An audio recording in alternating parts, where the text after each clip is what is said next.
está no ar. O mais tradicional podcast sobre corridas do Brasil. Os comentários e o debate sobre automobilismo de um jeito que você só ouve aqui. A partir de agora, Bárbara Franzin, Thiago Raposo, Diogo Gomes, Thiago Rosa e Fábio Campos apresentam Café com Velocidade. Café com Velocidade. A dose certa na análise do esporte a motor. E agora começa o terceiro bloco do Café com Velocidade, falando sobre final de semana da Austrália, GP de Fórmula 1. A gente estava com saudades e não deixe de conferir, hein? Nossos 2 blocos que já estão no ar. A gente tem muito assunto interessante que falamos. Já passamos por Ferrari, Mercedes, falamos de motores, ultrapassagens. Então, se eu fosse vocês, eu fazia um download, e se você já escutou, muito bem. Então, neste bloco, a gente já vai começar com um tema que todo mundo falou nesse final de semana, que foi McLaren, mas segura. Antes da gente começar, teremos também o quê? Transmissão, né? Que é um assunto que gerou polêmicas não só no Brasil, mas dessa vez fora também. Fábio Campos, né? Nosso correspondente de transmissões internacionais. Olha só, foi boa, hein? Essa foi boa. Normalmente as definições que fazem pra mim, eu sou contra, mas essa eu gostei. Correspondente, não é correspondente internacional, é correspondente de transmissão internacional. Essa foi ótima. Às vezes você vira um correspondente internacional também, estou aguardando. De vez em quando. Você também, nós dois, de vez em quando a gente vira correspondente internacional. Quero saber quando será a próxima. E também, olha o que tem nesse bloco, a volta delas.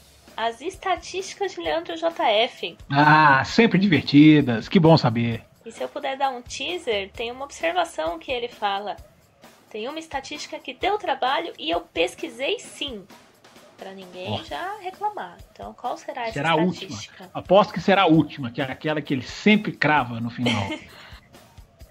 Mas, falando de McLaren, temos comentários aqui dos nossos ouvintes muito animados com esse desempenho, mas olha que engraçado, eles eu acho que vão um pouquinho na nossa linha, assim, pelo que eu ouvi Campos e Diogo comentando até agora, eu acho que estamos na mesma página, né, como dizem.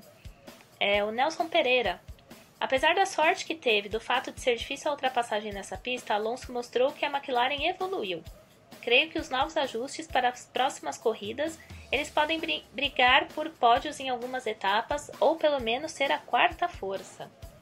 Jailson, positivo para a McLaren, que conseguiu pontuar com os 2 carros e conquistou uma excelente 5ª posição com o Alonso, apesar de que, no meu ver, foi circunstancial. E pergunta de Ricardo Bunneman, para Diogo Gomes, hein? O bom desempenho do Alonso já pode mostrar que ele ainda tem gasolina de qualidade para queimar, ou essa apresentação foi circunstancial? 2 usaram essa palavra, hein? Não, pois é, eu acho que a apresentação do Alonso foi uma boa apresentação, mas nada esplêndido, nada. O Alonso, eu acho que pode fazer mais que isso, é um cara que eu ainda confio que tem muita qualidade. Fez uma boa prova, para mim nada demais, mas fez uma boa prova, se manteve ali, né, aproveitou o erro do Sainz para galgar uma primeira posição. Depois também, acho até que ele chega a perder uma posição na classificação, se não me engano, perdão, na largada, mas depois ele vai subindo, né, aproveitando o espaço dos outros, o problema deixado o espaço deixado por conta de problema de outros pilotos, agora sim.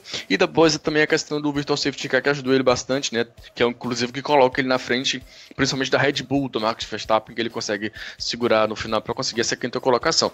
Eu acho que para a McLaren é marcante porque a gente está falando de uma 5ª colocação que já equivale a, sei lá, metade dos pontos ou até mais do que isso, do que eles conseguiram na temporada passada inteira. Isso já é muito marcante, né?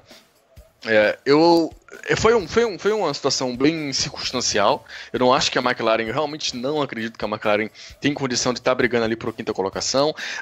Talvez hoje brigue na posição de 5ª força junto com a Renault, mas ainda vejo atrás da Haas. Ele fala, um dos nossos ouvintes falou, no ano pode evoluir para talvez ser uma 4ª força. Acredito que sim, acredito que durante o ano possa evoluir por ser a McLaren, né? Toda a parte estrutural e tudo mais que tem.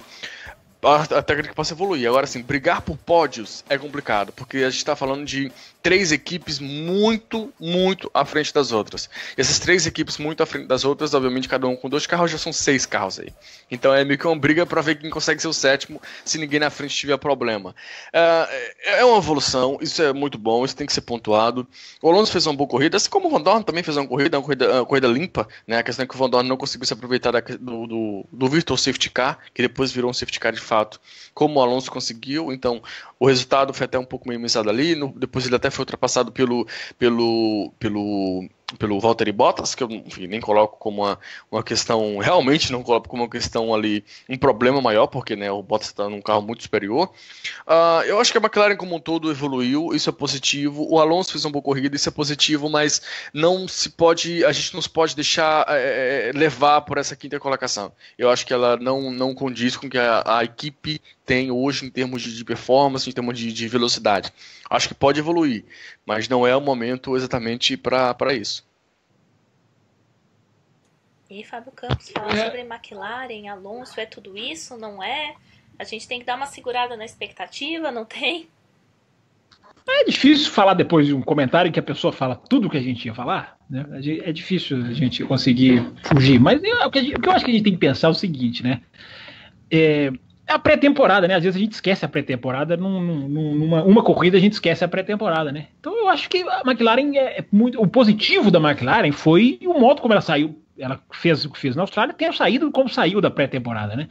Tendo que furar o chassi, né? Tendo que furar a carenagem por causa dos problemas de aquecimento, né, que foram comprados. A gente colocou isso meio como especulação em outras edições, mas é absolutamente comprovado, porque eles tiveram que furar a carenagem para dar mais respiro, né, pro motor, pro cano de descarga ali, né? O cano de descarga, acho que não pode nem usar essa expressão mais, né? O escapamento ali do motor.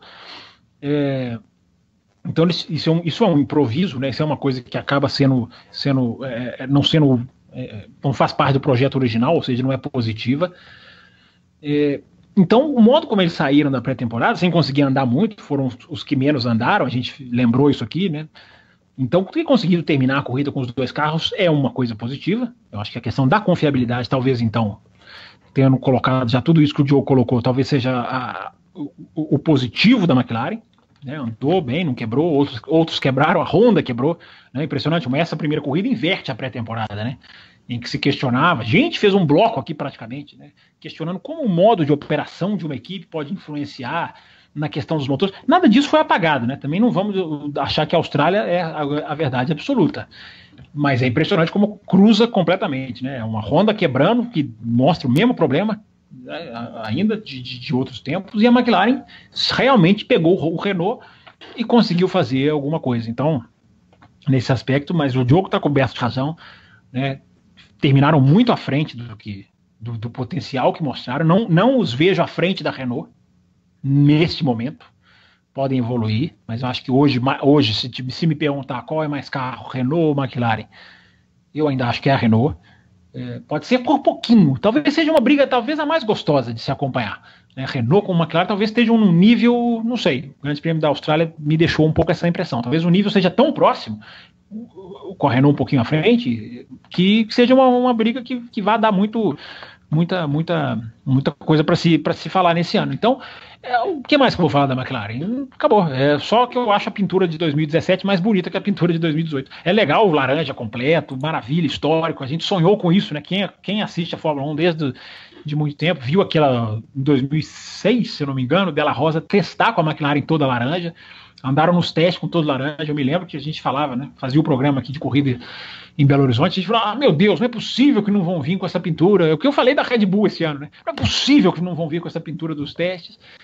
Não vieram. Deixaram o laranja, o gosto na boca do fã. Agora vieram, mas eu confesso que o preto com laranja do ano passado era mais bonito. Mas uma outra coisa, para voltar agora para o lado sério, né, que o Diogo abordou, é capacidade de desenvolvimento, né? Eles têm muita, eles conseguiram desenvolver o chassi ao longo do ano passado, então eles têm capacidade de avançar, vão se adaptar melhor ao motor, foi tudo feito muito às pressas, a gente já falou disso aqui. Então o resultado de Melbourne não me anima tanto, Bárbara, mas a perspectiva para 2018, eu acho que a McLaren vai subir bem, sim.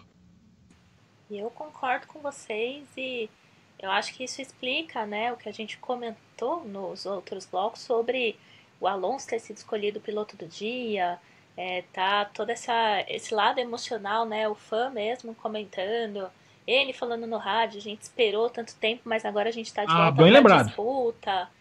Bem lembrado. Então isso também faz a gente falar assim, aquela sensação, né, de vocês foram no fundo do poço, ficaram lá um bom tempo e agora vocês estão de volta, tipo, bem-vindos, entrem pela porta da frente. Então acho que é isso que prende, né, as pessoas. E é uma equipe tão clássica que a gente fala, não queremos ver nessa posição, né? A gente não quer que ela fique lá embaixo, né? Como é o caso de outra que, se der tempo, a gente fala aqui também, que também vive uma situação complicada. Mas eu acho que é essa sensação que a gente tem com a McLaren. E realmente eu também fico contente de vê-la aí, mesmo que, como os ouvintes citaram, né, o circunstancial, mas quem sabe não se confirme para as próximas etapas. Ia ser muito legal se realmente isso acontecesse. Sim. E passando para o próximo... Só uma coisa rapidinho, Bárbara, só para reforçar... Eu deixo hoje, vai. Ah, essa âncora hoje tá de bom humor. Até daqui a pouco, hein? Daqui a pouco, já cruzamos a meia-noite, daqui a pouco o humor vai embora. Mas, ó... Alfa Romeo vai passar. Então eu serei... Agora passa a Alfa Romeo. Então eu serei breve. Só destacando a energia do Alonso, que sempre foi um cara, nesses últimos anos, tão negativo, né? Às vezes de chegar a ponto de virar para o engenheiro e falar assim, você tá muito otimista, né? Teve uma corrida que o engenheiro fala para ele, se não me engano, Rússia, no ano passado, que o engenheiro fala para ele, o Massa é o carro que está à nossa frente. Aí o Alonso, realmente você tá brincando, né? Você é um cara bem humorado, né? Ou seja, jogava falas dos engenheiros no lixo. E ele falou durante a corrida, né? Olha, fala mais pra cima, cara. Você tá tentando reproduzir as palavras exatas do Alonso. Ele falou, olha, fala um pouco mais pra cima, porque a corrida está no começo e você já está aparecendo sem energia. Tentando traduzir mais fielmente, foram essas as palavras do Alonso no rádio. E o engenheiro até é contagiado. Ele fala, não, eu tô aqui correndo com você, vamos junto, vamos pra cima. Fala uma coisa assim. Então, você lembrou muito bem. A energia do Alonso no rádio, e essa fala no final, né? Gente, olha, nós conseguimos lutar, né? Uma frase que ele falou, né?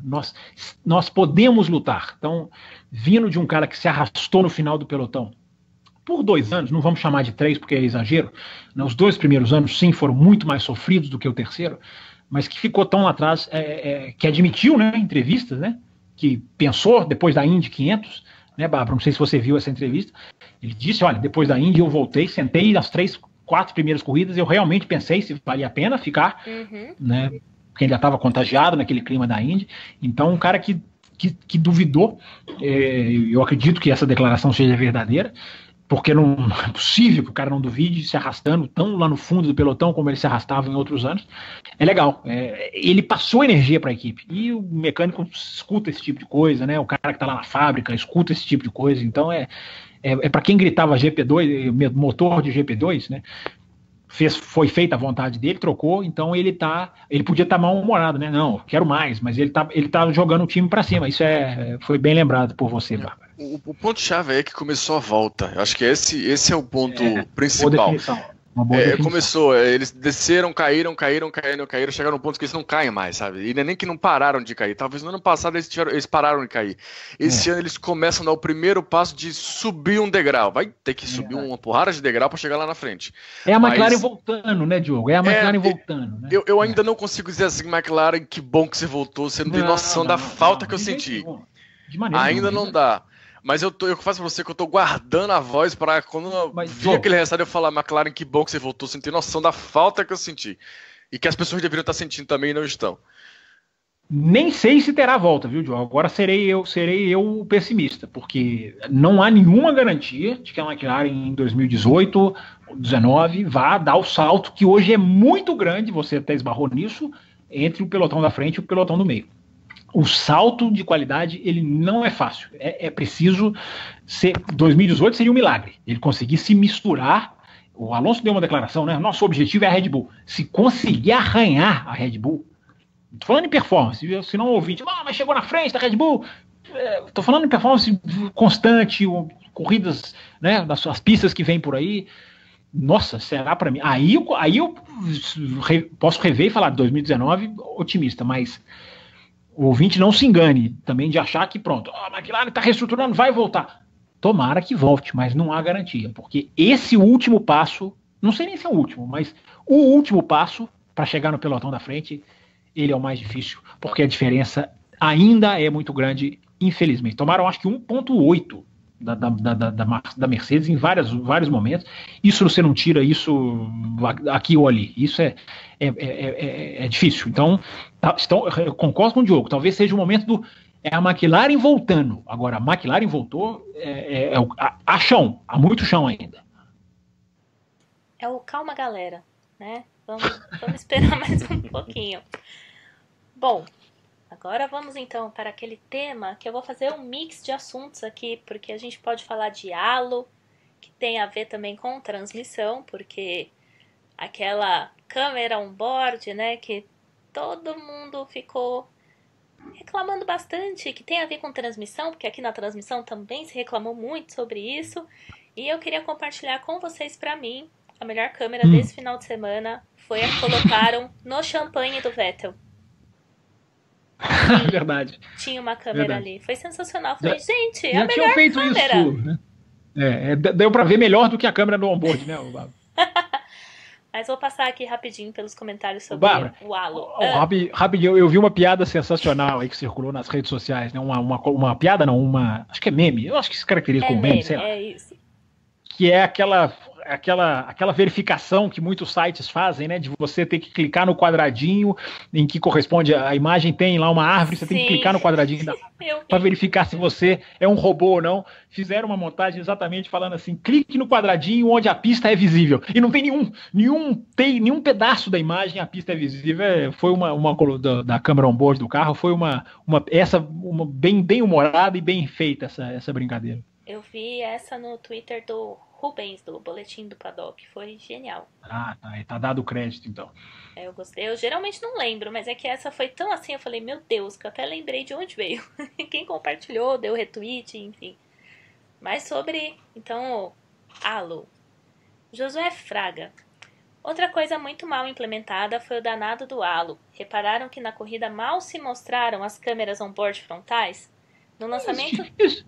Isso te surpreendeu, Josué? Isso te surpreendeu, Josué? Ele é um garoto inocente. Ora. E aí ele fala, no lançamento dos carros também tentaram esconder ao máximo aquela peça medonha que, como melhor definição, foi um corpo estranho, além de não ser uma peça removível a não ser por um alicate hidráulico. Pela primeira vez, as câmeras on-board serão inúteis para a Fórmula 1. Creio que isso será ruim até mesmo para analisar o piloto e suas ações e analisar acidentes e outras situações em pista.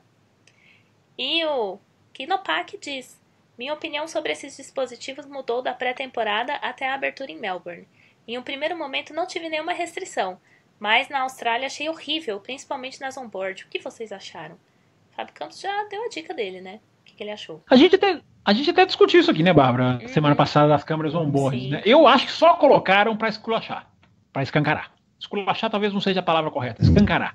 Eu acho que só colocaram para escancarar. Tipo assim, olha aqui, gente, não dá mesmo, tá? Essa câmera vai embora, não reclamem, não sintam falta, porque, olha aqui, não adianta colocar. Porque é uma coisa tão ridícula, porque você vê o trabalho de braço do piloto, que continua sendo muito legal, você vê ali aquela mãozinha no volante, só que você não tá vendo nada. Você não vê, se o carro estiver perto, em algumas, eu fui muito otimista, algumas estão um pouquinho mais altas, e dá para você ver uma pista lá no horizonte. Se o carro estiver longe, talvez você vê. Eu tô falando daquela assim, câmera... uma boa vontade, né? Você enxerga. Boa, bem colocado. Eu tô falando, gente, daquela câmera da altura do olho do piloto. Todas aquelas câmeras que estão em cima, realmente, as câmeras que são pintadas, né, a amarela e a não pintada, a preta, enfim, que são agora, infelizmente, para alguns é uma maravilha, mas identificar piloto de carro de monoposto por cor de câmera, para mim é um problemaço. Essas câmeras acima, elas continuam tendo seu valor, pega o piloto, pega a pista, você vê ali aquele arco gigantesco, mas não atrapalha né, você vê o que você via antes. Eu estou dizendo essas na altura do olho do piloto.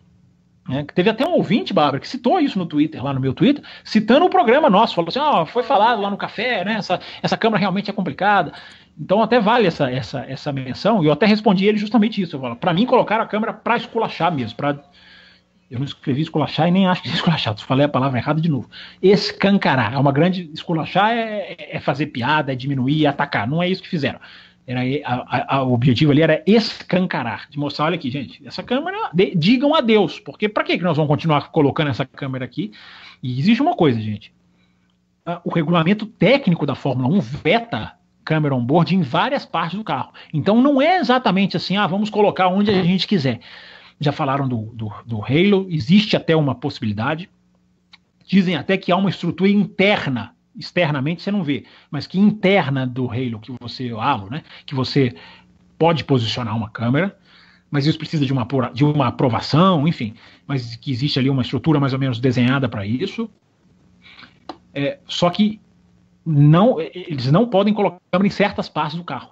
Então, o natural seria fugir, né? Tira essa câmera e põe uma que seja no próprio equipamento, que seja no bico. A Fórmula Indy estreou nesse ano com uma câmera lá bem no bico, bem embaixo, que é uma maravilha a câmera. É uma sensação incrível. Aquela que a Fórmula 1 já usou por muitos anos, que a câmera praticamente raspa no asfalto, e você não vê mais nada. Não pega nada do carro. É você olhando para a pista mesmo ali no nível do asfalto.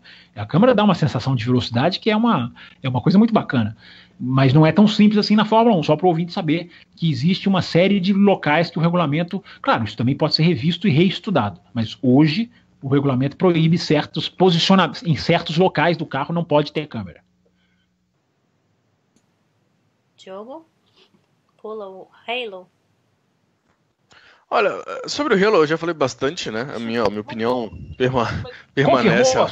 Mas confirmou aquela impressão de Barcelona de identificação do piloto, ou você não sentiu isso? Eu senti muito, mas e você? O que você sentiu? Eu senti, eu até esperei que fosse ter mais dificuldades, mas eu estudei antes, é verdade. Por exemplo, a Force India, eu estudei ali bem o capacete dos pilotos, olhei capacete por capacete, meio assim, na brechinha dava pra ver um rosa mais brilhante. O Gasly e do Hartley, você sabe diferenciar? Eu não tenho a menor Não, essa é a menor ideia. Mas o da Force India, se você olhar um rosa mais brilhante, é o Ocon. Eu sei disso, Ocon, porque tinha um Pérez ali na frente, eu olhei, eu vi um rosa, mas eu falei, porque não bastasse o carro ser rosa, não bastasse o halo, o capacete de ambos os pilotos também são rosa, né, por causa da patrocinadora. Eu olhei assim, eu falei, não, esse rosa não é brilhante, não é o Ocon não, e depois confirmou, realmente não era o Pérez. Mas assim, a gente vai. A Red Bull ficou difícil também. Os dois da Red Bull, se não for a câmera, fica difícil. Tem um símbolo grande do lado, né? O do Verstappen tem uns tons mais vermelho, que talvez dê uma marcada melhor. Mas, enfim, é o que eu falei. Acho que tá falando até fora do ar, na realidade, né? Não foi nem no ar. Mas a gente já se acostumou com coisas muito feias. Você citou os carros de 2009, eu citei os narizes dos carros de 2012, que tinha uma quebra gigantesca na frente, que, meu Deus do céu, quando eu vi aquilo pela primeira vez, eu quase saí gritando no meio da rua.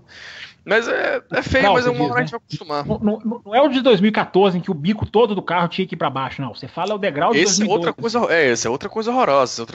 Mas eu lembro bem da Ferrari de 2012, né? O bico vinha numa altura, e aí ele caía, sei lá, 10, 15 centímetros, e depois continuava. Impressionante como é que essas coisas são, né? Todo mundo fazia, Red Bull tinha esse degrau, a Lotus tinha um degrau forte também, nesse degrau no bico. A McLaren foi a única que não fez o degrau. Não sei se você se lembra disso. Foi, mas o carro era de papel, quebrava a cada 30 metros. Mas, a Mercedes tinha um degrau horroroso também, mas enfim, eu acho que a gente vai acabar se acostumando. É feio, mas a gente vai olhar tanto que no fundo ele meio que ignora. Eu falei até num outro quadro, eu tentei o máximo fingir que não existia aquilo ali, tentei olhar só pro carro, e os carros, eu achei os carros bem bonitos, inclusive. Isso, de novo, tentando tirar aquilo ali, mas a dificuldade com a visualização dos pilotos eu tive, estudei antes para tentar contornar, consegui, eu diria. Com algumas dificuldades aqui ou ali, talvez, mas enfim. Meus parabéns. Pois é. O rosinha ali mais brilhante me abriu a chave. No geral, sobre questão de segurança e tudo mais, eu não vou me alongar, porque já fiz, sei lá, 3, 4 programas aqui falando sobre essa mesma coisa, então não quero ser repetitivo, mas ponto 1, desnecessário, ponto 2, feio, ponto 3... não dá nem pra ver quem tá dentro. Então eu sou totalmente contra. Eu aceito a minha derrota. Eu sei que não vai tirar. Eu sei que vai ficar aí. Mas vai mudar. Vai mudar, mas... Você não tá tão derrotado assim, não. Vai existir, mas vai ser outro tipo de equipamento. Acho que vai ser bem mais fino. Mas aí é achismo. Mas que vai mudar, vai. Aí eu já começo sabe, pensar outras coisas, enfim, tomara que dê uma melhorada, mas eu sei que não vai tirar, eu sei que talvez tenha algumas mudanças, talvez, enfim, mas eu assumo que perdi nesse ponto aí, é um negócio que Não eu perdeu, realmente não perdeu, não. Não perdeu, não. Diogo, você pode ter certeza de que como é que eu falo em português? Essa proteção da Indy, não tem o nome em português, mas você sabe o que eu tô falando. Não, o escudo. Sei, né? O shield. Você pode ter certeza que a da Indy vingando, dando certo, em oval, corrida à noite, circuito de rua, pode ter certeza de que o orgulho de muito Fórmula 1zense, podemos dizer assim, vai ser engolido. Você pode ter certeza que o da Indy dando certo é porque o da Indy vem para 2019, né?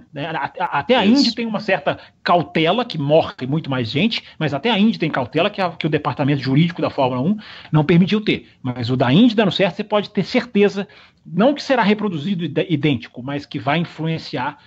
No Halo pode começar com uma mistura, uma coisa ali meio híbrida entre os dois e depois virar o windscreen. Eu estou tentando achar um nome em português, mas é o para-brisa. Talvez seja o mais realmente a tradução mais... Que é o vidro da Indy, que é o protetor ali, que quem não viu na pré-temporada, procura aí, que é fácil de achar, o Dixon testando. É muito menos chocante visualmente e ele dando certo, você pode ter certeza que a Fórmula 1 vai olhar para ele.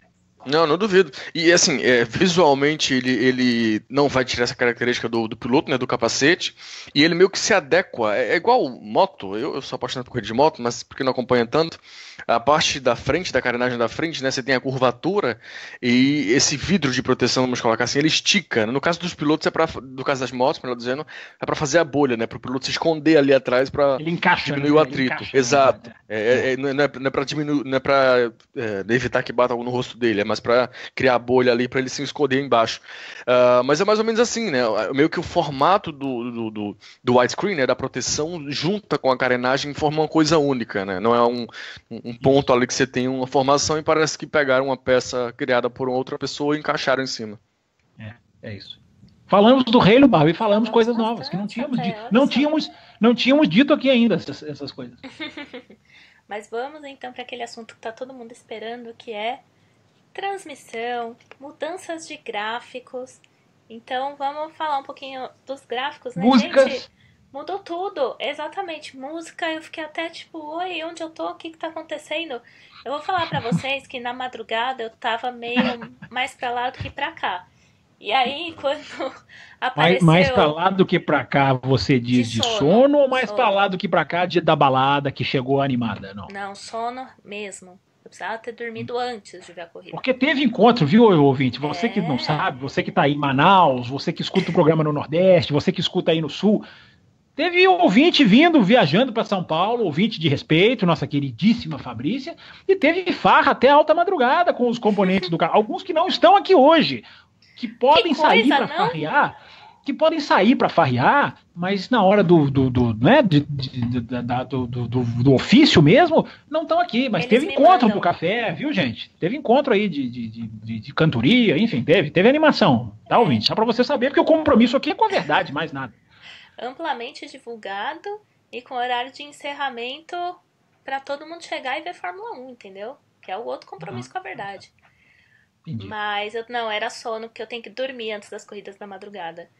E quando apareceu o gráfico que mostrava as equipes do ladinho, o símbolo de cada equipe, mostrou o Stroll. E aí o W. Aí eu, withdraw, né? Que ele se retirou da corrida, né?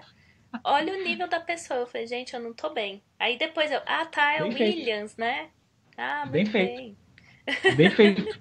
Insiste com essa mania boba de assistir corrida ao vivo de madrugada, ao invés de dormir plenamente, acordar no outro dia e apertar o play. Eu não consigo entender. Cada vez mais e mais gente, conversando com o Banniman, o Ricardo Banniman, cada vez mais e mais gente vai se juntando, vou falar igual o narrador, vai se juntando a esse esquema de durma, esqueça essa necessidade de assistir ao vivo, durma bem, acorde super disposto, esfregue as mãos, vai começar, e aí assista, com uma cabeça boa, aprenda. Esse negócio de virar à noite, vendo corrida cansado, por favor, ouvinte, não faça como a Bárbara Franzin, não faça isso. Cesarino já me deu um spoiler que a China, ele falou, não terá minha audiência na madrugada. Não vou perder minha noite, vou ver depois.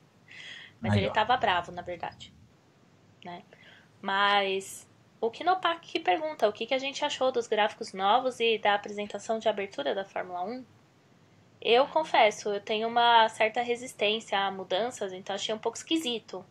Mas daqui 3 corridas já vou acostumar e achei que tem algumas coisas ali relevantes. Tem ajustes para serem feitos, como em toda novidade, mas achei bem interessante. E vocês, garotos? Olha, eu gostei bastante. Eu gostei. O ponto essencial, quando eu vi que teria mudança e tudo mais, o meu medo foi a repetição de Austin em 2017. Porque eu achei aquilo ali escrachado. Eu não sei se escrachado é uma expressão só nordestina ou se o Brasil todo usa. Mas é exagerado. Mas aí você não está falando de transmissão, você está falando da apresentação ali, né, de pilotos, do evento, você está dizendo. Não, né? então, mas a notícia inicial que eu vi, pelo menos, que eu li, foi mudança geral. E aí eu pensei, eu já tinha falado sobre a questão da música, aí eu pensei em questão de gráficos e tudo mais, aí me veio na cabeça a apresentação, aí me veio o hino, aí eu falei, meu Deus, será que vai fazer aquela bolha toda? Foi o meu medo inicial. E não, foi só mais focado na parte de transmissão. E eu gostei, assim, tem toda a parte meio que de gamificação das coisas, né, porque o mundo hoje é todo em game, sei lá, você tem um aplicativo de estudos hoje, você tem um personagem, igual RPG, sabe como jogo RPG? Igual RPG, assim, você tem um personagem, você vai lá, para concluir esse estudo aqui, aí você sobe um nível de experiência, agora sou no nível 3, agora eu vou criar uma roupa pro meu personagem, tudo virou videogame. Tudo virou videogame, basicamente. E aí, esse novo estilo da Fórmula 1 é meio que mais um estilo de games, assim, como o mundo inteiro hoje é assim.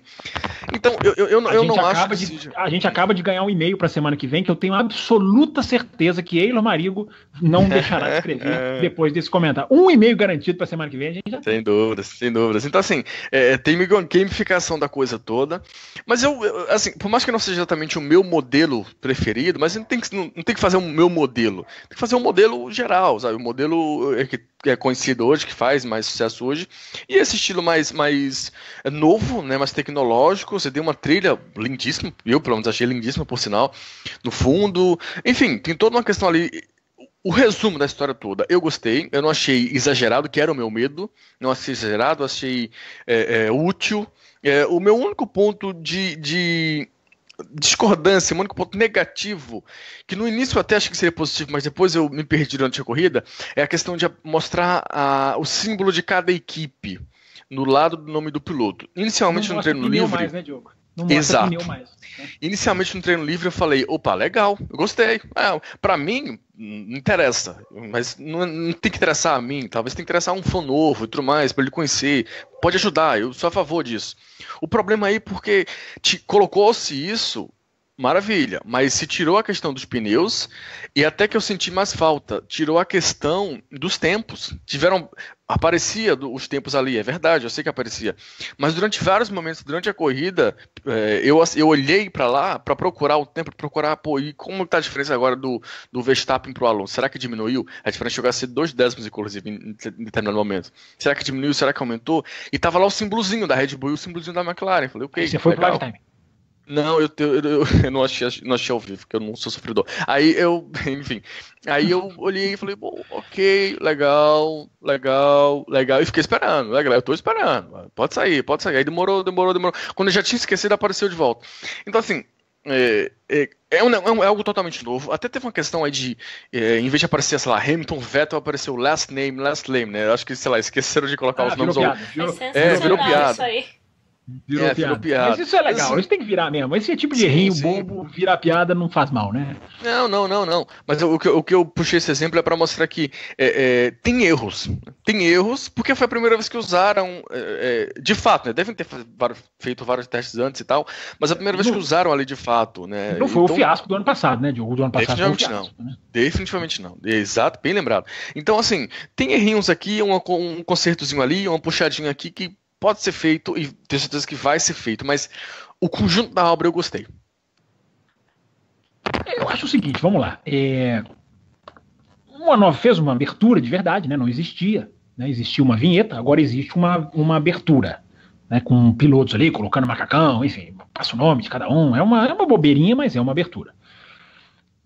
Feita essa abertura, né, entra a trilha, que eu confesso também achei absolutamente fantástica. Vi muita gente criticando, mas eu acho que aí é questão de gosto, né? Não existe certo ou errado, existe a música que alguém gosta ou não gosta.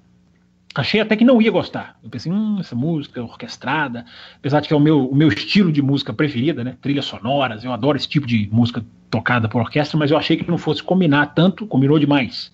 Foi muito bem feita, principalmente naquela hora ali, em que está mostrando as informações da pista. Depois que justamente entra, tem a vinheta de abertura, e aí entra as imagens já ao vivo, né, do helicóptero, mas aí com informações. Legal, informações de Melbourne, né, da cidade, isso é bacana, né? Fórmula 1 é turismo, gente. Fórmula 1 quem não vai, também é legal ver informações do local. Às vezes a pessoa simplesmente liga a televisão, desliga, mas não fica sabendo nada do país, do local, da cidade. Então é bom informar um pouquinho sobre isso. Não esperava que isso fosse ser feito, né? Então foi bacana ver o que foi feito sobre Melbourne, algumas questões estatísticas. Abre-se a transmissão e se coloca ali uma imagem de cada curva, de incidentes em cada curva. Na hora que coloca a imagem do Ralf Schumacher, na sexta-feira, primeiro treino, abre a transmissão e coloca a imagem do Ralf Schumacher atropelando o Rubens Barrichello numa largada de 2002, que já foi, inclusive, reanalisada aqui em corridas, no quadro de corridas históricas. Aquele momento, ninguém se deu ideia, mas ninguém percebeu. Vocês não perceberam também, eu posso. Vocês não percebem nada? Foi a primeira vez na história da Fórmula 1 que uma transmissão oficial mostrou imagens de algo que não fosse o final de semana de Grande Prêmio. Primeira vez. Se você, ouvinte, já assistiu uma cena de um acidente, de um replay, enfim, pode ter certeza que foi o canal que estava transmitindo. A transmissão oficial da Fórmula 1 abriu a transmissão com um marco histórico de, pela primeira vez, nos 67 anos da categoria, eu diria, 68, colocar uma imagem que seja pequenininha de história, de um recurso histórico, de um momento histórico, mesmo que seja ali uma batida de largada. Depois na curva 3 mostrou a batida do Alonso, que faz pouco tempo, a batida do Martin Brundle, enfim, a primeira vez. Isso nunca aconteceu na Fórmula 1, para você ter uma ideia do tamanho da precariedade que era feita a coisa, né? Não existia recurso histórico. Pela primeira vez, isso quem assistiu a Sky inglesa muda completamente. A gente já falou aqui várias vezes do trabalho que o Martin Brundle faz ao lado da pista. Inclusive já contei aqui no Grande Prêmio da Itália quando eu o persegui como um fã maluco. Eu não fiz nada, evidentemente, mas onde ele for, eu vou. Quero saber se ele vai fazer de verdade mesmo esse negócio de ficar do lado da pista, observando os carros, né? Por quê? Porque antes era só áudio.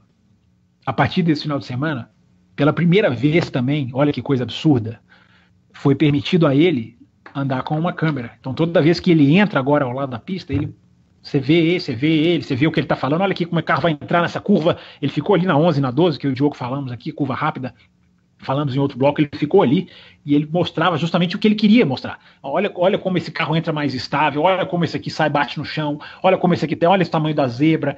Então é uma coisa que qualquer um que já esteve do lado de uma pista, seja Interlagos, seja qual for, é fácil, mas é absurda a diferença, né? Quando você está do lado de uma pista, o número de coisas que você percebe, detalhes bobos, que não estou dizendo que a corrida vira outra, não, mas eu estou falando de detalhes bobos, de asfalto, de pista, de chão, de ondulação, de relevo, é impagável. Então isso também mudou, permitiram a televisões agora andarem pelo autódromo com as suas próprias câmeras, que é uma coisa que não faz mal a absolutamente ninguém, mas antes era não, tem que ser a nossa geração de imagem. É proibido ligar a câmera a não ser, claro, nos boxes, né, mas em qualquer outro lugar da pista. Agora não, pode ser feito isso. A respeito dos gráficos, achei muito mais informativos. Senti a falta do pneu, como a informação do pneu, como o Diogo falou, de mostrar ali o símbolo da equipe, até porque a cor que fica ao lado esquerdo do nome já é um identificador de equipe, que qualquer um saca ali rapidinho. Você já tem ali a Red Bull, é o azul escuro, a Ferrari evidentemente tem um vermelhinho ali do lado do nome do Vettel e do Raikkonen, enfim, e por aí vai afora. Mas os gráficos são muito mais, eu acho, visíveis. É muito bacana essa questão de trocou de posição, pisca a luzinha ali. É né? sensacional. Não é? Há uma ultrapassagem que não foi mostrada pela televisão, que para mim faz toda a influência na minha análise do final de semana, do Charles Leclerc, que na relargada ele ultrapassa o Stroll. Nenhuma câmera mostrou, mas deu como aquele timing ali do gráfico, ele é muito atual, ele é diferente do da MotoGP, inclusive, porque o da MotoGP ele atualiza por pontos. Então, eles têm que cruzar determinadas parciais para o gráfico atualizar. O da Fórmula 1 é muito mais avançado, ele é por GPS, então ele atualiza na hora. Você via ali naquele negócio o Verstappen e Alonso em bandeira amarela no safety car, você falava assim, que isso, esses dois estão correndo, porque eles trocavam de posição toda hora, porque ficou justamente aquele bolinho da curva ali, né, que o Alonso fica na dúvida, o Verstappen passa, depois o Verstappen devolve a posição, enfim, aquele momento ali que deu da corrida.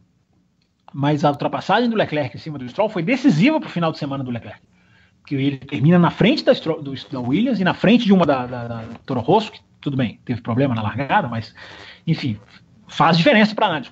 O cara não só correu, chegou um pouquinho à frente com uma Sauber, que era a grande última colocada, indicada da pré-temporada, como fez uma ultrapassagem. O que, para mim, Fábio Campos, faz toda a diferença. É um ponto a mais, é um positivo a mais, que não só guiou o carro, mas já na sua primeira corrida tem lá uma ultrapassagem executada, uma manobra feita, uma disputa de freada. Então, fica o registro que o gráfico mostrou. E o gráfico, para quem fica ligado, é informativo nesse ponto. Então avançou muito, pode avançar mais. Eu acho que o gráfico pode trazer mais coisas, pode trazer mais informações, pode trazer mais coisas de temperaturas, pode trazer muito mais coisas técnicas do carro, mas já é o ano passado, que não fizeram revolução nenhuma, fizeram uma pataquada na Austrália, que os gráficos não funcionaram. Esse ano que poderia ser a chance disso acontecer, porque realmente é um outro sistema, né? Um outro software, a palavra do programa talvez, não deu errado, funcionou. Tem um errinho aqui, um last name aqui, um last name ali, uma coisa boba. No geral, ficou melhor, ficou mais bacana, que introduzam mais imagens históricas e que passem mais informações ainda, porque transmissões americanas mostram que a transmissão da Fórmula 1 pode ser muito mais rica. Então, já que você já puxou essa palavrinha transmissão, quem trouxe para a pauta foi o Ricardo Bunemann, que falou sobre a transmissão brasileira, que venderam para ele que o Galvão Bueno foi vergonhoso e deveria parar, é até uma pergunta. Foi mesmo? Cara, eu vou te falar uma coisa, eu não presto mais atenção no que ele fala. Eu não sei. Sabe o que eu fico imaginando? A abertura que o Campos falou ali ficou legal, é verdade. Eu tava pensando nisso quando você falou. Mas ficou legal porque tinha uma música no fundo, e aí tinha as imagens de Melbourne e o David Croft aqui, e tem Melbourne te explicando. É impressionante como ele vai no tom, né? Ele vai no tom da abertura. Aquela música com o cara simplesmente falando. Uma palavra. É isso. Exato.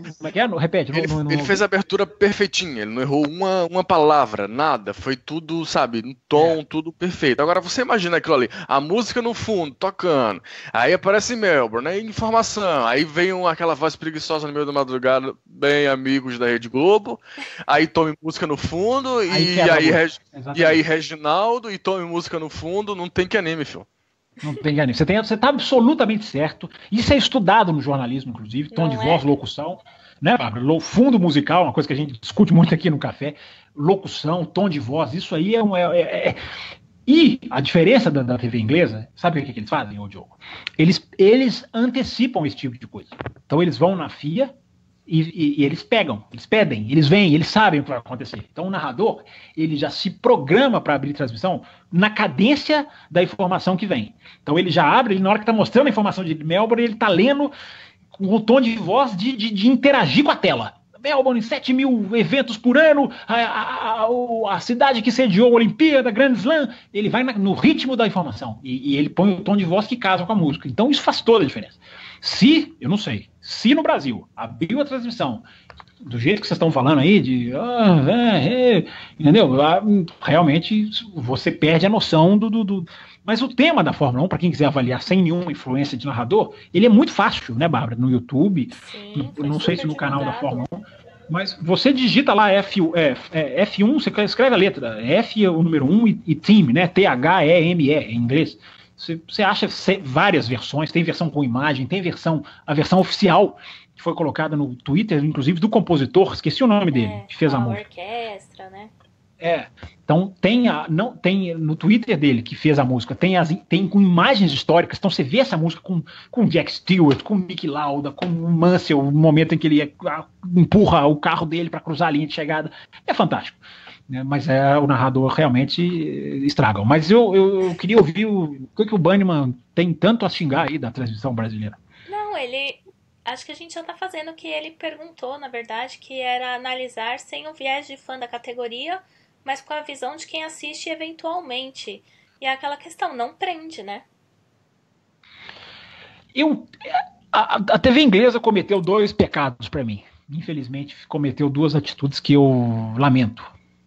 Uma é transformar um programa que eles faziam da sexta para o sábado em um programa absolutamente de auditório, né, que era um programa que ficava eles tinham meia hora a mais, que ficava analisando as corridas. Hoje em dia virou um programa bobo, fica lá jogando dardo com o Nico Rosberg, aí o Nico coloca lá, depois da classificação, meu Deus, o piloto com a cabeça na classificação coloca lá o Ricardo e o Verstappen para fazer joguinho de pergunta e resposta, com aquelas máscaras, aquelas caras de torcida gigantescas, um tem que levantar, o outro tem que abaixar, uma bobeira, assim, perdeu o conteúdo para fazer uma coisa meio auditório, não gostei. Tudo bem que só nesse programa. A transmissão continua com a seriedade igual, o que eu agradeço, mas aumentaram o intervalo na sexta-feira. Isso me deixou triste, porque agora antes eram 3 intervalos por treino de sexta, agora são 4. O que me obriga, né, para não ter infarto, a assistir um pouquinho a mais de trechos de transmissão nacional. Né, um pouquinho a mais ali no momento em que vai para o comercial, né, porque cada comercial deles tem em média 3 minutos. 3 minutos. 3, quase 4, né? Vamos colocar 4 arredondando. Então, com 4 comerciais, são 16 minutos que se perdem. É muito. É muito para quem. Aliás, daqui a pouco eu vou falar o que aconteceu nos Estados Unidos. Que a gente falou aqui da transmissão, a NBC, a ESPN. Meu Deus, já eu falo. Mas eles aumentaram o intervalo e fizeram um programa mais abobalhado agora que passou para o sábado. Então, eu tenho isso a lamentar. Mas a seriedade da transmissão é a grande diferença, o grande choque que você tem. E justamente eu pude comprovar isso mais uma vez, porque na hora que você muda de canal, você sente que é outro mundo, é outra maneira de ver automobilismo. Assim, as coisas acontecem. Eu vi um pedacinho da corrida também. Né, tava no domingo à noite, eu coloquei. Que bom. Na TV a cabo, não a transmissão da TV aberta. E é impressionante como assim a figura de um ex-piloto, como ex-piloto não, ele é piloto ainda, que é o Max Wilson, se não fosse eles, perderiam cada coisa, cada detalhe, que lá fora não precisa de ex-piloto para chamar a atenção, embora eu vá escrever sobre esse tema também, mais um, estou prometendo já 3 posts, hein, Bárbara? Você vai me cobrar os 3, hein? Porque eu escrevi um tweet sobre isso, mas achei 280 caracteres muito pouco, que é uma coisa que acontece na Sky, mas acontece no Brasil também, que é uma transmissão que não tem praticamente mais jornalistas, é praticamente dominada por ex-pilotos, né? No caso deles, Martin Brundle, Johnny Herbert, Damon Hill, Paul di Resta, Anthony Davidson, e agora com o Nico Rosberg, embora a participação do Nico Rosberg é em conjunto com a TV alemã, né? Então ele não está ali o tempo inteiro, ele vai, fala, pega o microfone de um, ele deve estar ficando maluco, né? Porque ele fala um pouquinho com uma, depois volta para aquela, depois tem que sair para ir para outra, tudo, enfim, ele vai fazer algumas vezes por ano só isso, não será em todas. Mas uma coisa que acontece no Brasil, né? As transmissões do futebol no Brasil, cada vez menos jornalistas, menos gente que estudou para fazer aquilo, embora muita gente que estuda faça muito mal, e cada vez mais os ex-atletas estão dominando as transmissões esportivas. Então esse é um assunto, enfim, para se inscrever ou para fazer um programa aqui do café para a gente discutir sobre isso. É interessante a discussão. E acontece na TV inglesa lá da Fórmula 1. Mas apesar disso, a narração, a cadência de narração, o modo como se foca no que está acontecendo na pista, aqui no Brasil existe essa mania de você ficar anunciando coisa do canal o tempo inteiro. Eu assisti uns 15 minutos e ele falou no mínimo 3 vezes. Não, daqui a pouco tem isso no canal, Copa Truck. Não existe um anúncio na transmissão internacional. Na americana, só quando volta do intervalo. Na inglesa, em nenhum momento. Em nenhum momento da transmissão internacional, o cara fala o nome do canal e repete o slogan do canal. O que narrador de futebol faz uma vez a cada 3 minutos. Lá não existe esse descanso uma vez. Não se fala uma vez o nome do canal. o narrador da corrida, ele não fala o nome do canal que ele está transmitindo. Porque ele não precisa de descanso mental que o narrador brasileiro precisa. Não, o canal campeão, presta atenção quantas vezes o narrador brasileiro faz isso. Ou seja, o cara não sabe o que falar e ele é obrigado o jeito dele se resetar mentalmente é ficar repetindo o bordão do canal toda hora. Não existe isso lá fora. Então eu tô dando um exemplo pequeno, bobo, de como os caras lá são ligados em absolutamente tudo que acontece. É pneu, é se o cara errou, é a hora que entra o replay, é o respeito completo ao rádio, total e restrito ao momento que o rádio entra, até o momento em que acaba. Que no Brasil a coisa é mais levada, é conversada. Se não é o Max Wilson chamando atenção para um monte de coisa, eu pensei assim, meu Deus, como se perderiam. Então, é isso, Bunny. Você perguntou e ouviu. Mas resume rapidinho pra gente a história da transmissão americana. Rapidinho então. A gente anunciou semana passada, né, o programa passado, que a transmissão americana, a ESPN, não, ao contrário da NBC, assume esse ano, mas resolveu não mandar transmissão nenhuma para fazer nada. Simplesmente puxar o sinal da Sky. Né? Tudo isso parece muito bonito, né? Eu inclusive, não tinha pensado no problema que ia acontecer, e era óbvio, né, que... Beleza, você puxa o sinal, Estados Unidos, Inglaterra, fala inglês, não tem dificuldade nenhuma de idioma. E, maravilha, tá tudo em casa, né? Só que a transmissão americana tem essa mania estúpida, na minha opinião, mercadologicamente estúpida, de fazer comercial em absolutamente tudo, várias vezes, toda hora. É insuportável. É insuportável. Né? Mérito da televisão brasileira, inclusive, que não aderiu a essa moda. Só que a televisão inglesa não faz comercial. Então, toda vez que a ESPN entrava em comercial, era absolutamente no meio da transmissão, assim, sem nenhum tipo de anúncio. Os caras estão lá fazendo a transmissão para a Inglaterra, o cara da ESPN resolve cortar para o comercial. Então, nem no momento da volta do comercial, teve um comercial que dizem, durou 5 minutos, justamente no momento em que a Haas abandona, e a equipe americana... Olha o tamanho da tragédia. No momento em que a equipe americana para, eles entram no comercial, ficam 5 minutos. E quando volta do comercial, como estão puxando o sinal da TV inglesa, não existe nenhuma explicação do que aconteceu. Porque os caras da televisão inglesa não fizeram comercial, eles estão fazendo a transmissão deles. Eles não sabem que para os Estados Unidos foi cortada a transmissão. Isso parece um detalhe bobo, mas faz toda a diferença. O narrador que está transmitindo, chamar o comercial, quando volta ele explica, olha, aconteceu isso, nós vamos reprisar para você isso aqui assina o box. Zero. Então o público americano ficou absolutamente revoltado com isso. Além de que a ESPN fez uma besteira de perder o sinal durante 20 minutos, ainda no pré-corrida. Mas enfim, foi uma coisa tão grande e forte que fez a ESPN soltar um comunicado oficial, pedindo desculpas. Né? Olha como que isso é um dano de imagem, não só para a Fórmula. Não, claro, tá certo em fazer. Mas no final das contas, né, fecha e reconhece firma de um dano de imagem da Fórmula 1, que ela perde com isso, e principalmente a ESPN. Então foi uma chiadeira lá fora que o ouvinte que não está sabendo não faz ideia. Como criticaram, mandaram carta em redes sociais e não sei o quê, e a gente ameaçando, e gente cancelando o streaming. O streaming, na verdade, da Fórmula 1 também atrasou, né? Mas existe o da ESPN, que não sei se entrou no ar, mas enfim. O da Fórmula 1 atrasou e tem gente falando que não vou cancelar, tecnicamente não tem jeito, porque nem inscrições foram abertas ainda. Mas falando, não vou ia ter, vou desistir. Enfim, foi uma conversa toda, e eu imagino pro americano assistindo a Fórmula 1, entrando no comercial sem ninguém avisar 5, 6, 7, 8 vezes, porque eu já assisti. Uma vez eu assisti uma corrida na NBC, né? Cometi esse erro de Fórmula 1. Foi um grande prêmio da China. E foram no mínimo 8 comerciais, eu posso dizer. Uma corrida de Fórmula 1, gente, que é uma coisa relativamente curta. Então, os americanos ficaram malucos, não aceitaram. Comercial eles até aceitam, eles não aceitaram entrar e sair sem ninguém falar nada e voltar do comercial sem nenhum ar sobre o que aconteceu no intervalo. Então, foi uma chiadeira completa. E com total razão, né? Você tinha uma equipe um canal que mandava produção, fazia tudo ali. Tudo, sim, reportagens. Exatamente. Olha, estamos indo pro break, né? Exatamente. Que é uma coisa básica. Faz toda a diferença, né? Avisar e quando voltar do break explicar o que aconteceu. O que não aconteceu dessa vez, aliás, Bárbara.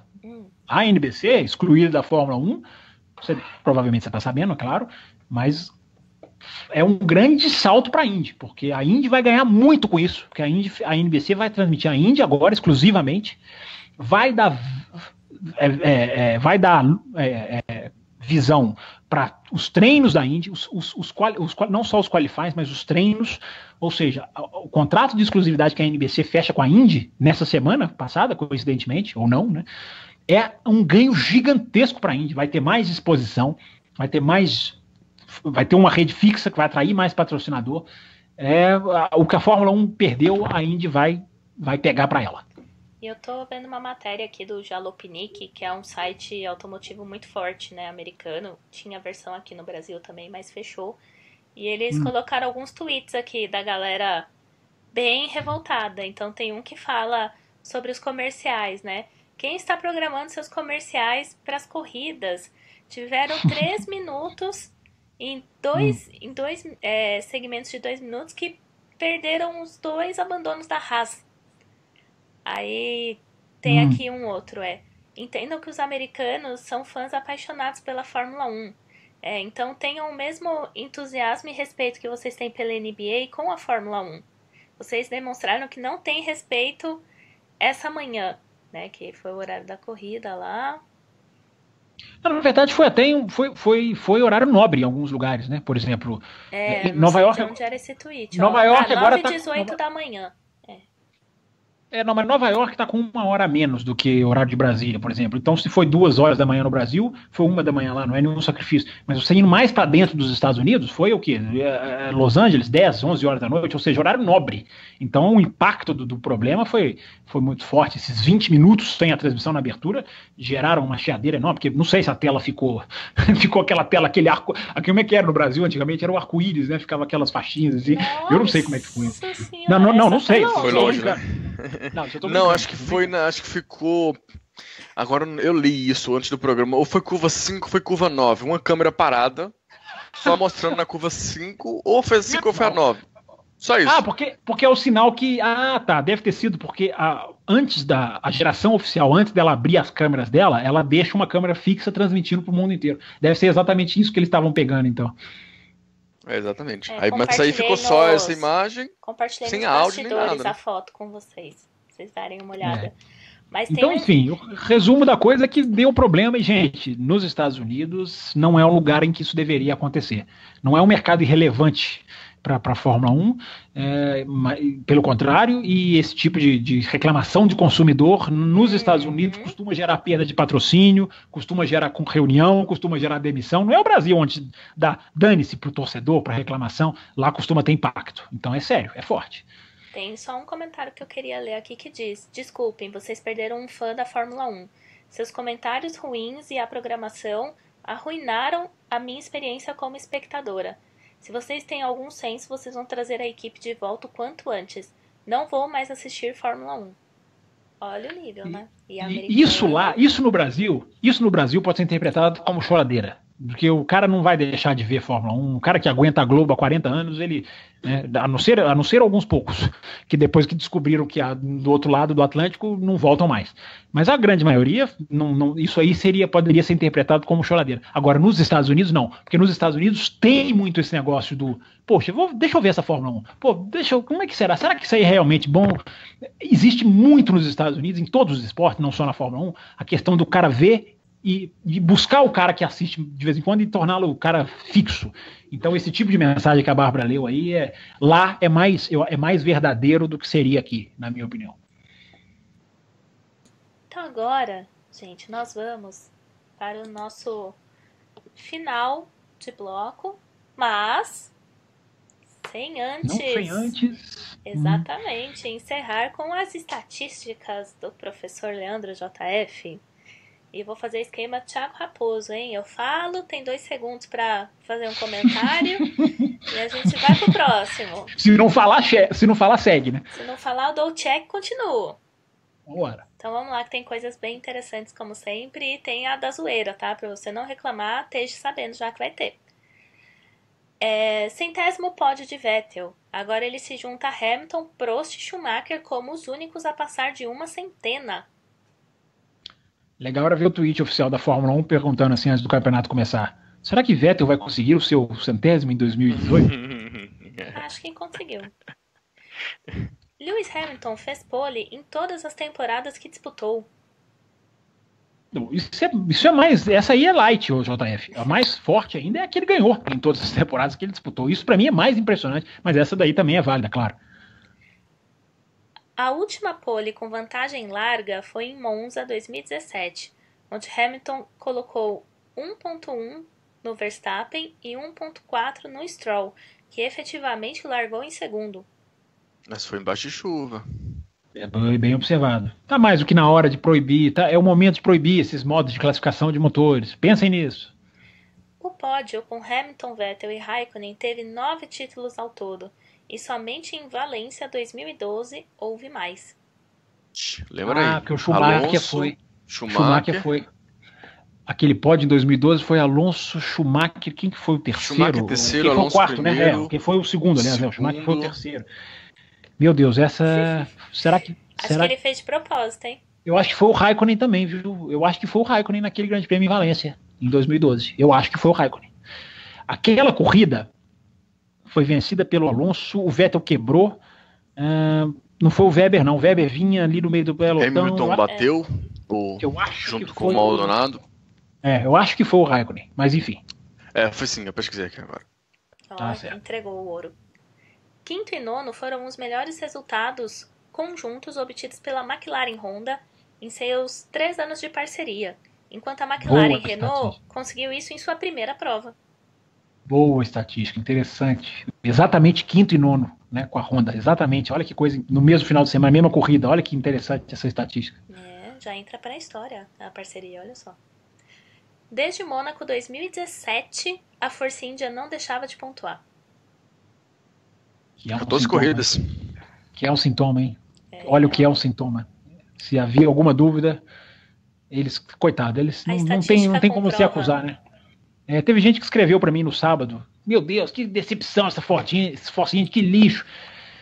Não é assim, o normal é isso, infelizmente, eles estavam fazendo um milagre. Tomara que voltem a fazer, não podem baixar o nível de exigência jamais, mas é muita gente subindo, alguém tem que descer nessa correria toda. Hamilton empatou o recorde de Senna de 5 corridas perdidas em um mesmo circuito após largar na pole. Senna foi em San Marino. Olha que interessante, essa eu citei aqui das 3 últimas, não sabiam que eram 5, né? Bem complementou então. As 3 últimas ele fez pole e não converteu. Eu falei durante o programa, são 5 na verdade. Bem observado, bela estatística. E das últimas 8 poles em Melbourne, só em 2 ocasiões o pole saiu com a vitória. E você sabe disso, porque você, não senhor, essa informação estava na transmissão. Agora são 2 em 9, porque não se esqueça da corrida de 2018, ora pois. Eu vacilei com a abertura, então. Essa eu vim em outro lugar. Então tem agora a estatística da desgraça, hein? Em Abu Dhabi, 2017... É a última? Não, é da desgraça, não é da zoeira. Tá. Em Abu Dhabi 2017, tivemos 22 voltas sem nenhuma troca de posição. Nessa prova foram 23. Boa estatística, porque se Abu Dhabi, é isso que eu falei pro ouvinte no momento que a gente discutiu esse assunto, né, de não baixar o seu nível de exigência. Se Abu Dhabi gerou aquele número de reclamações, eu lembro que gerou, Ross Brown veio a público, ele veio agora de novo. Só quero ver se esse tipo de exigência ou estatística virá no meio do campeonato. Primeira vez que Hartley larga na posição que classificou. Ótimo. Muito bem lembrado. Muito bem lembrado. 5 ou 6 corridas, né? 5 ou 4. São 5, né, Diogo? Corridas na Fórmula 1. Todas com punição. Todas com punição. Muito boa essa estatística. Bem curiosa. Primeira vez que ele larga onde classificou. Interessante. Foi punido pelo motor dessa vez, né? Coitado. Estatística da zoeira. Primeira corrida inaugural de temporada da história com mais de 13 carros na volta do líder. Deu trabalho e pesquisei. Eu pensei que viesse alguma coisa mais esculachada. É muito formal, muito certinha. Muito certinha, seu JF. Muito bonitinha, muito legal, claro. Parabéns pela pesquisa. Mas eu achei que vinha, pela primeira vez que as zebras terminam sujas, eu achei que vinha uma coisa mais sujas do que a pista. Pensei que vinha uma primeira vez que as pessoas usam as câmeras dos carros para se orientar quem é que Primeira prova em que um onboard ficou horrível, né? Não, quer uma de verdade? Primeira vez que vendem no merchandise da Fórmula 1 lá na pista o suporte para bebida, que é o sapatinho do Daniel Ricciardo. Essa o cara encaixa. Não, essa foi boa. Eu gostei. Encaixa. Eu achei que vinha nesse nível, poxa. Foi genial. Essa eu vi no treino. O shoezinho, né? O sapatinho encaixa na cerveja e o cara bebe do sapato ali, como se fosse o Ricardo, poxa. Então é isso, meus caros. Vamos chegando ao final de mais um Café com Velocidade. E esse a gente pode até voltar aos tempos, né? Que o Raposo tinha blog, falar que foi Café com Fórmula 1. Porque o programa pra gente discutir ainda faltou assunto.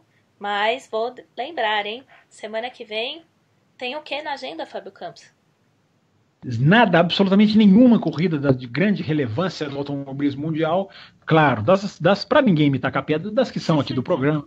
Vai ter NASCAR semana que vem, não fiquem bravos, é lógico. Mas das nossas aqui, nenhuma, ou seja, o que você mandou que não foi lido, ou um tema, não, por exemplo, nós temos que falar, por exemplo, do Bottas. Nós temos que falar muita coisa, podemos entrar mais nessa questão da Force India. Ou seja, primeiramente agradecer a todos os ouvintes que assistiram a corrida, perguntaram pra gente no WhatsApp, posso mandar e-mail ainda? Muito legal, obrigado para todo mundo que escreveu. E não parem, semana que vem a pauta está aberta, o que vocês quiserem, o que vocês propuserem, a gente tem aí um espaço grande para falar de Fórmula 1 também na próxima semana. Então é isso, me despeço de vocês, muito obrigada pela companhia, por todas as discussões, foram, como sempre, né, valiosas, enriquecedoras, e não se esqueçam, hein, esse é o terceiro bloco, você ainda tem 2 que pode ouvir sobre tudo o que aconteceu no GP da Austrália no final de semana, as promessas de Fábio Campos de que vão ter muitas colunas lá no Além da Velocidade. Inclusive eu vou ter que reouvir o programa, porque eu já esqueci a maioria das que eu falei, que dava para escrever, eu já esqueci, vou ter que reouvir o café, inclusive. Olha só, mas fica o convite, alemdavelocidade.blogspot.com.br. Entre e em breve nessa semana estaremos de volta e vamos trocar ideia, né? Trazer coisas daqui para lá, de lá para cá, enfim, o Café com Velocidade tem só a ganhar também com mais um lugar aí pra gente falar sobre corridas. Então é isso, Diogo. Só a última palavra. Qual é o nosso e-mail? cafécomvelocidade@gmail.com. E só complementando a informação que o Fábio Campos passou, a semana que vem é tão atípica que nem NASCAR vai ter. Só pra vocês terem noção. É domingo de Páscoa, é verdade. Eles não costumam correr no domingo de Páscoa. Você tem razão. Nem NASCAR vai ter. É impressionante. Ou seja, a gente vai aproveitar o feriado e depois a gente volta para falar de Fórmula 1. Então é isso, gente. Obrigado pela sua audiência, pela sua companhia e semana que vem estamos de volta com mais um Café com Velocidade. Termina aqui Café com Velocidade, o mais tradicional podcast sobre corridas do Brasil. Sempre com Bárbara Franzin, Thiago Raposo, Diogo Gomes, Thiago Rosa e Fábio Campos. Café com Velocidade. Café com Velocidade. A dose certa na análise do esporte a motor.